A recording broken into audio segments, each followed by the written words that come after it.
नित्यानंद राय के उजियारपुर पर उपेंद्र कुशवाहा की नजर। इंडिया से मेहता जी भी तैयारी में। उजियारपुर में यादव कुशवाहा में किसका पलड़ा भारी है? 2024 में होने वाले लोकसभा चुनाव में अभी वक्त बचा है, लेकिन यादव और कोयरी वोटर्स के दबदबे वाली उजियारपुर अभी से ही हॉट सीट बन गई है। नरेंद्र मोदी कैबिनेट में मंत्री नित्यानंद राय लगातार 2 बार जीतकर यहां से मौजूदा सांसद हैं और जीत के हैट्रिक लगाने का ऐलान भी कर चुके हैं। मगर उन्हें क्या पता, अभी हाल ही में एनडीए का हिस्सा बन चुके उपेंद्र कुशवाहा सीट पर अपनी पैनी नजर गड़ाए बैठे हैं।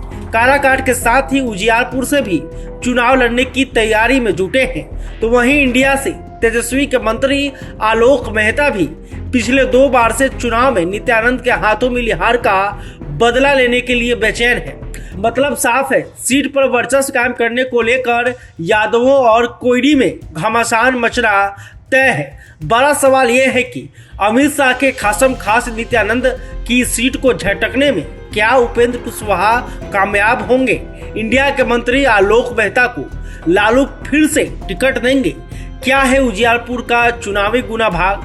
आइए समझते हैं विस्तार से। आपको बता दें, केंद्र में मंत्री नित्यानंद राय बिहार में बीजेपी का प्रमुख यादव चेहरा माने जाते हैं। गृह मंत्री अमित शाह से नजदीकी ऐसी है कि शाह ने अपने विभाग में ही राज्य मंत्री बनाया है। एनडीए के कुनबे को बिहार में बढ़ाने का काम भी नित्यानंद राय के ही जिम्मे है। एलजेपी आर के चिराग पासवान को एनडीए में लाने का जिम्मा भी नित्यानंद राय के ही कंधों पर था, जिसे उन्होंने बखूबी कर दिखाया। बात अगर 2019 चुनाव की करें तो नित्यानंद ने रालोसपा के उपेंद्र कुशवाहा को करीब 2,77,000 वोटों के बड़े अंतर से हराया था। वहीं सीपीएम उम्मीदवार अजय कुमार महज 27,000 वोट हासिल कर पाए और दूसरे नंबर पर थे। अंदर खाने से आई खबर कहती है कि उपेंद्र कुशवाहा इस सीट को अपनी झोली में कर लेने के लिए तमाम जुगाड़ बैठा चुके हैं, लेकिन नित्यानंद का बीजेपी में बड़ा कद होने की वजह से उनकी दाल गलनी यहाँ मुश्किल है। ऐसी स्थिति में एनडीए से उपेंद्र कुशवाहा का काराकाट से चुनाव लड़ना तय माना जा रहा है। लोकसभा चुनाव 2014 में मोदी लहर के दौरान नित्यानंद ने उजियारपुर में बीजेपी की जीत का डंका बजाया था। उन्होंने आरजेडी के आलोक कुमार मेहता को करीब 60,000 मतों से हराया था। इस चुनाव में जदयू की प्रत्याशी अश्वमेध देवी तीसरे नंबर पर रही, जो कि उस वक्त सांसद थी। आपको बता दें कि आलोक मेहता डिप्टी सीएम तेजस्वी यादव के खास हैं और कोयरी जाति से ताल्लुक रखते हैं। 2004 में समस्तीपुर से सांसद भी रह चुके हैं। समस्तीपुर अब सुरक्षित सीट बन चुका है। ऐसे में उजियारपुर में मौजूदा बड़ी कोयरी आबादी मंत्री आलोक मेहता की जीत में बड़ी भूमिका निभा सकती है। लालू यादव उन्हें पहले भी 2 बार मौका दे चुके हैं। राजद में कुशवाहा जाति का बड़ा चेहरा भी माने जाते हैं।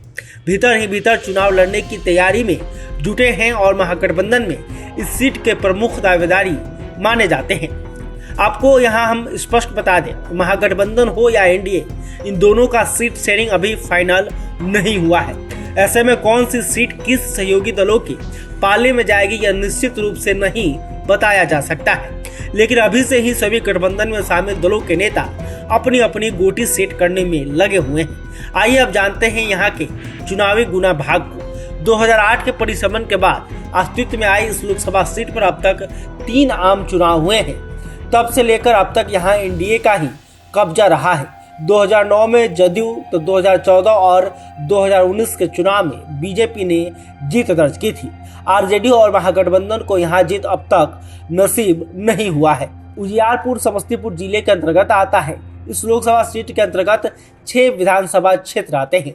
इनमें से 5 उजियारपुर, मोरवा, सरायगंज, मोयुद्दीन नगर और विभूतिपुर समस्तीपुर जिले के हैं। वहीं पातेपुर वैशाली जिला का है। इन 6 विधानसभा सीटों में से 3 पर आरजेडी का कब्जा है, जबकि एक बीजेपी, जदयू और सीपीआई के विधायक हैं। उजियारपुर लोकसभा सीट का जातिगत समीकरण क्या कहता है, आइए ये भी जान लेते हैं। यहाँ यादव और कुशवाहा का दबदबा माना जाता है।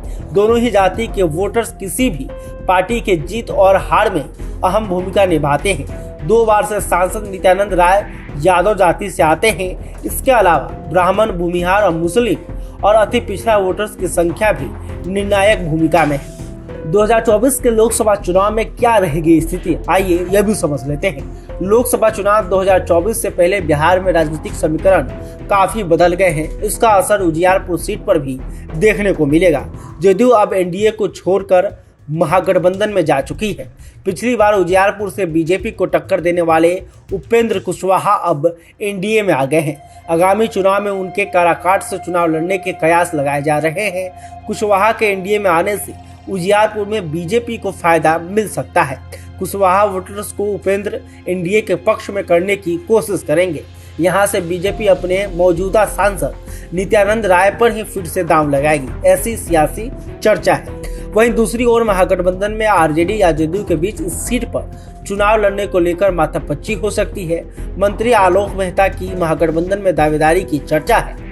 इस सीट पर कुशवाहा और यादव जाति के वोटर्स सबसे ज्यादा है, इसलिए राजनीतिक दल इन दो जातियों को ध्यान में रखते हुए यहां अपनी रणनीति तैयार करते हैं। फिलहाल दोनों ही गठबंधन में सीट बंटवारे को लेकर अभी कोई चर्चा नहीं हुई है। बहरहाल अब यह देखना है कि क्या नित्यानंद राय यहां से लगातार तीसरी बार चुनाव जीत पाते हैं या उपेंद्र कुशवाहा की झोली में बीजेपी यह सीट डाल देगी, या फिर राजद की ओर से आलोक मेहता ही चुनाव लड़ेंगे, या फिर जदयू की तरफ से कोई नया पहलवान यहां पर चुनाव लड़ने आएगा। जैसे जैसे लोकसभा चुनाव नजदीक आते जाएंगे वैसे वैसे इन सारे सवालों की जो तस्वीर है वो साफ होते जाएंगे। खैर, अभी तक आपने हमारे चैनल को सब्सक्राइब नहीं किया, तुरंत कर लें। इस खबर को लेकर आप क्या सोचते हैं कमेंट करके बताइएगा। वीडियो फेसबुक पर देख रहे हैं तो हमारे पेज को भी लाइक कर लें। बहुत बहुत धन्यवाद।